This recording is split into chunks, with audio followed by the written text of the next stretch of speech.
अगर हम जनवरी की बात करें ना, तो जनवरी में हमारी जो शदीद शिवरिंग वाली ठंड होती है वो इसी मौसम में पड़ती है। लेकिन आप देखें कि आज 26 तारीख हो गई है और पिछले एक हफ्ते से मौसम जिस तरह स्पीडली चेंज हो रहा है ना, लगता यही है कि अगले 10-15 दिनों बाद वैसे ही ठंड जो है वो चली जानी है। बेसिकली होता यही है कि जनवरी में जो बारिशें होती हैं वही ठंड को थोड़ा सा बरकरार रखती हैं। लेकिन क्योंकि बारिशें नहीं हो रही और बारिशें ना होने की वजह से धूप जिस तरह से निकल रही है, इसने ठंड वैसे ही उड़ा देनी है। लेकिन देखें क्या बनता है।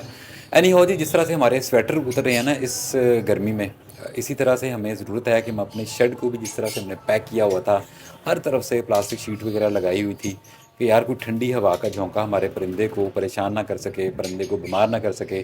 तो हमें जहाँ हमने अपने स्वेटर, जर्सियाँ और जैकेट्स उतारी हैं, इसी तरह से हमें अब अपने शेडों को भी अनकवर करने की ज़रूरत है। खिड़कियाँ, दरवाजे जो हैं वो खोलने की ज़रूरत है।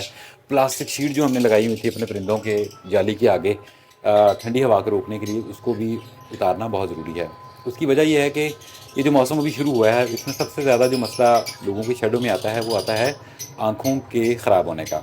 आँखें ख़राब होने का सिलसिला इसी मौसम में शुरू हो जाता है। वजह उसकी ये है कि हम समझते हैं कि अभी ठंड है बहुत ज़्यादा, लेकिन क्योंकि अब देखें कि टेम्परेचर अब ऊपर जाना शुरू हो गया, तकरीबन आज 25 के करीब टेम्परेचर है। तो अब हमें ज़रूरत है कि अब हमें अपने प्लास्टिक शीट्स को उतार दें ताकि हमारा शेड जो है वो एयरी बन सके। और जिस तरह की गर्मी बाहर है, हम अंदर भी थोड़ा सा हवा को दे के, कुशादा करके अंदर के इन्वायरमेंट को बेहतर बना सकें। हम देखते हैं ना कि हमारे शेड में जो बिटें वगैरह होती हैं उनकी वजह से ना अंदर काफ़ी ज़्यादा गैसें वगैरह बनती हैं। जितना हमारा शेड पैक होगा वो गैसें उतनी ज़्यादा बनेंगी और हमारे परिंदों की आंखें जो है वो ख़राब होंगी। इवन 4 साल पहले भी मेरे साथ ऐसा हुआ था कि जो मेरे बॉक्स के अंदर बच्चे थे ना, उनकी आंखें ख़राब होना शुरू हो गई हुई थी। तो तब इतनी समझ में नहीं आई कि क्या हुआ क्या नहीं हुआ। तो बाद में रियलाइज़ हुआ कि नहीं भाई, जो हर तरफ से चीज़ों को पैक किया हुआ है उस वजह से ये मसला आया है। तो खैर जी, मैंने तो अपना शेड पहले भी इतना पैक नहीं किया हुआ था और मज़ीद इसको खोल दिया है। और स्पेशली दिन के वक्त आप अपने शेड को जितना एरी बना सकते हैं उतना बनाएं और शेड को कम से कम पैक करें ताकि आपके शेड में बैक्टीरियल ग्रोथ जो है वो कम से कम हो। आँखों का जो ख़राब होना वो बहुत ज़्यादा आजकल होता है। दूसरा, आप देखें कि कुछ लोग कहते हैं कि 30-35 दिन के बच्चे होकर एक्सपायर हो रहे हैं, वो भी इसी वजह से ही होते हैं। हमारा शेड जो पैक होता है गैसों वगैरह की बनने की वजह से।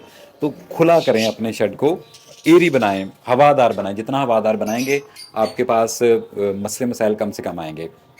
इसके साथ साथ शेड की सफाई भी उतनी इम्पॉर्टेंट है।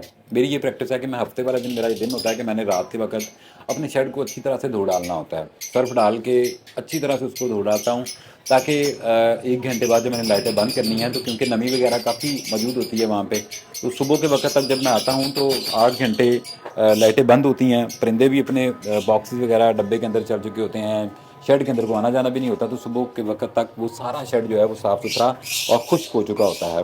तो हफ्ते कम से कम इतना ज़रूर करें कि अपने शेड को पानी से, सर्फ से अच्छी तरह से धो दें। इसके साथ साथ ट्रे की सफाई बहुत ज़रूरी है, ट्रे को भी साफ़ रखें। ट्रे के साथ साथ अपने डब्बे की सफाई का भी ख्याल रखना है। जहाँ पे बच्चे पल रहे हैं उनमें जो बिठें वगैरह हैं उनको रिमूव करें, बुरादा डालें और उसको साफ़ सुथरा माहौल दें।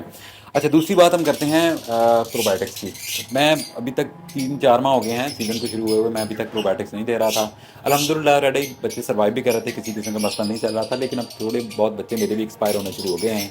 कोई 2 बच्चे रेडी मेरे एकदम से एक्सपायर हुए हैं। तो प्रोबायोपी जो है, जो प्रोबायोटिक्स है, ये हमारे परिंदों की गट हेल्थ को, ओवरऑल जो उनका इम्यून सिस्टम है उसको थोड़ा सा इम्प्रूव करने में काफ़ी हेल्पफुल होता है।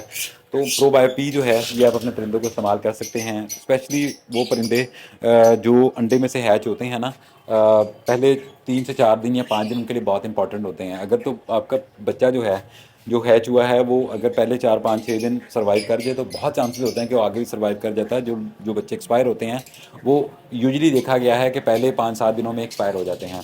तो अपने परिंदों को बड़ों हों या बच्चे हों, उनको प्रोबायोपी यानी प्रोबायोटिक्स लाजमी दें ताकि उनकी ओवरऑल जो हेल्थ है वो इम्प्रूव हो सके और आपके शेड में मोटेलिटी रेट कम से कम हो सके। अब देना किस रेशो से है? ये 3 लीटर पानी में आप 1 ग्राम दे सकते हैं, बिल्कुल सेफ़ है। हफ्ते में 4 से 5 दिन अपने परिंदों को संभाल करवा लें। और जिनके पास बच्चे आए हुए हैं उनको पहले 15 और से 20 डेज़ जो हैं ये आप रेगुलरली भी दे सकते हैं, सेफ़ है बिल्कुल, अच्छा है परिंदों के लिए। तो इसको आप इस्तेमाल कर सकते हैं। अब आखिर में इसकी प्राइस की बात करें तो मुझे ये मिला है 1000 में, 1000 रुपये में। पाकिस्तान मेडिकोज है लाहौर में, वहाँ से आप ले सकते हैं। बाकी 200-400 रुपये का फ़र्क होगा किसी और जगह पे भी आपको मिल जाएगा। तो ये छोटी छोटी सी टिप्स थी अभी इस तरह के मौसम के लिहाज से। आई होप सो कि आपने इनको एंजॉय भी किया होगा। अगली वीडियो तक के लिए इजाज़त दीजिए। अल्लाह हाफ़िज़।